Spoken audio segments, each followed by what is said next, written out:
And welcome back to the Really Really Late Show. I'm your host, Connan Oleno. Please join me in welcoming our next guest, the 11th President of these United States, James Knox Polks. Oh my God, he's so good. Oh, thanks. Thank you, Mr. Oleno. It's a pleasure to be here. So, Mr. Polk, during your presidency, you outlined 4 clear goals that you would like to achieve. Reestablishing the Treasury, reducing tariffs, acquiring the Oregon Territory, and taking California and New Mexico from Mexico. How well would you say you completed those 4 goals? I'd say I did a fantastic job, and that's why I didn't run for re-election. In 1846, I approved the Walker Tariff, which was a huge reduction of the Whigs' previous tariff.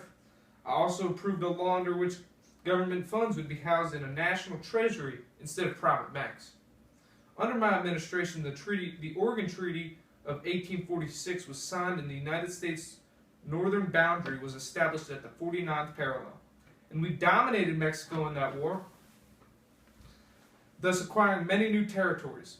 And to prove that I am a fair guy, I even promised Mexico $15 million in the Treaty of Guadalupe Hidalgo, debatably the greatest treaty of all time. One of my favorites. Mr. Polk, I think the whole crowd would like to hear more about the background of these actions.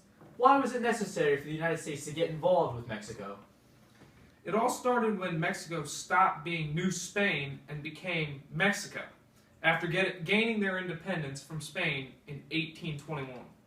The nation was distraught with several problems, so Indians like the Comanche, the Comanche. The Comanche, yeah, I don't speak that, began large-scale raids all across the area, leaving thousands of mestizos dead.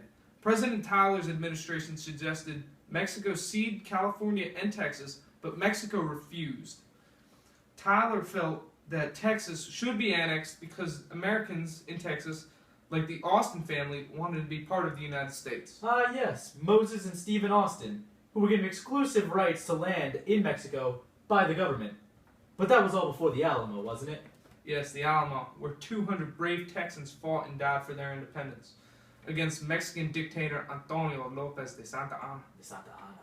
It was the death of great men like James Bowie, who led the birth of the Republic of Texas, which President Tyler would eventually annex to create the Lone Star State.